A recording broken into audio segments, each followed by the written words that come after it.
வணக்கம், welcome to Kundavai cooks. இன்றைக்கி என்ன பார்க்க போகிறோன்னா எறா குழம்பு. எறா குழம்புக்கு தேவையான பொருட்கள்: 1/2 கிலோ எறா ஆஞ்சு க்ளீன் பண்ணி எடுத்து வச்சுருக்கேன். எறா எப்படி க்ளீன் பண்ணுறது அப்படிங்கிறத எறா வறுவல்ங்கிற வீடியோவில் காமிச்சிருக்கேன். அதோட லிங்க்கு கீழே டிஸ்கிரிப்ஷன் பாக்ஸில் கொடுத்துருக்கேன். வதக்கி அரைக்க தேவையான பொருட்கள்: 200 கிராம் சின்ன வெங்காயம், 4 பல்லு பூண்டு, ஒரு சின்ன துண்டு இஞ்சி, கருவேப்பிலை, 1/2 கப்பு தேங்காய். இதை தனியாக அரைச்சி வச்சுக்கணும். தாளிக்கு தேவையான பொருட்கள்: கடுகு 1 டீஸ்பூன், சீரகம் 1/2 டீஸ்பூன், 1/4 டீஸ்பூனை விட கொஞ்சம் கம்மியாக வெந்தயம், பெரிய வெங்காயம் மீடியம் சைஸ் 2, சின்ன வெங்காயம்னா 2 கைப்பிடி அளவு போடுங்க, தக்காளி 1, ஒரு பச்சை மிளகாய், 4 வரமிளகாய், 40 கிராம் புளி சுடுதண்ணியில் ஊற வச்சுருக்கேன், 1/4 டீஸ்பூன் மஞ்சத்தூள், 1 டீஸ்பூன் தனியாத்தூள், வீட்டில் அரைச்ச சாம்பார் தூள் 5 டேபிள் ஸ்பூன். சப்போஸ் வீட்டில் உங்களுக்கு இல்லை அப்படின்னு சொன்னால் 2 டீஸ்பூன் வரமிளகாத்தூள், 3 டீஸ்பூன் தனியாத்தூள் போட்டு நீங்கள் அரைச்சி செஞ்சுக்கலாம். இப்போ எப்படி செய்கிறதுன்னு பார்க்கலாம். ஃபஸ்ட்டு கடாயில் 1 டேபிள் ஸ்பூன் அளவுக்கு எண்ணெய் ஊற்றிக்கிங்க. இதையெல்லாம் போட்டு வதக்கிடலாம்.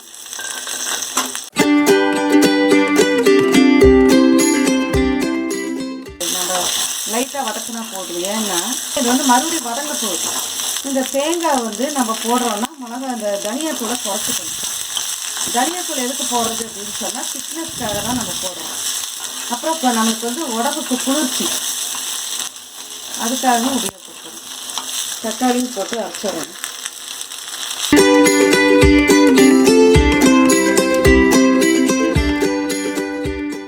பாருங்க, இந்த அளவுக்கு வதக்குனீங்கன்னா போதும். ஆற வச்சிடலாம். ஆறின பிறகு தான் மிக்சியில் போடணும். அதை சூடு பண்ணி தேங்காயை எடுத்து வச்சுக்கலாம்.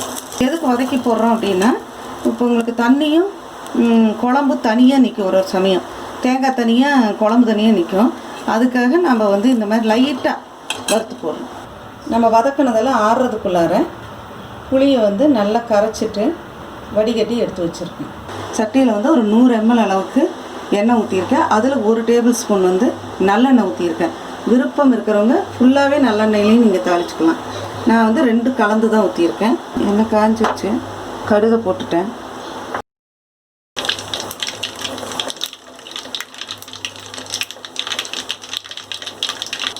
பொரிஞ்சிடுச்சு. சீரகம் வெந்தயம் போட்டாச்சு. வெங்காயம்,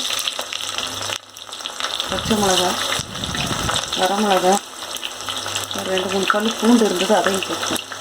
நல்லா வதங்கட்டும். கருவேப்பிலை போட்டாச்சு. வதங்கட்டும். நல்லா பொன்னிறமாக வதங்கணும். அப்போ தான் நல்லா இருக்கும். வதக்கினதை அரைச்சி வச்சுங்க. இப்போ அரைச்சதை இதில் ஊற்றணும். அதை வதக்கணும். மஞ்சத்தூள், தனியாத்தூள், குழம்பு மிளகாய் தூள். கருகாமல் இருக்கணும்னா இந்த மாதிரி கரைச்சி வச்சுட்டு ஊற்றுனீங்கன்னா இதாகாது.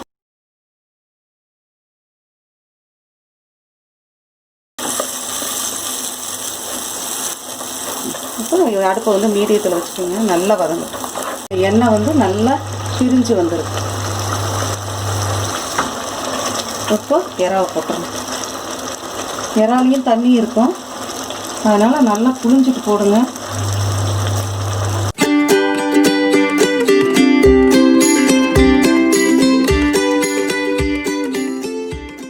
உப்பு போட்டுடுறேன்.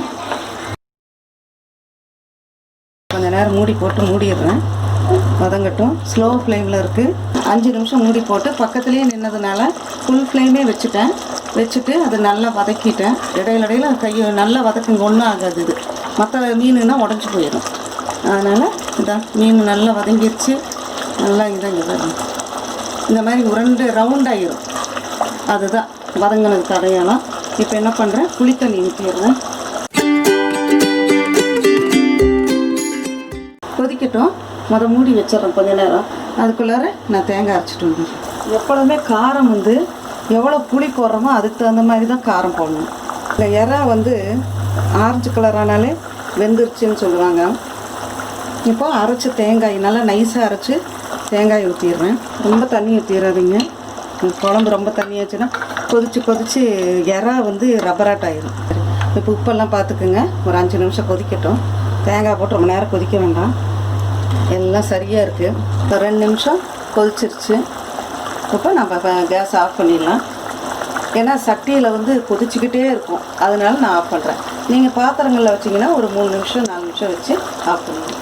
சுவையான எறா குழம்பு ரெடி ஆயிடுச்சு.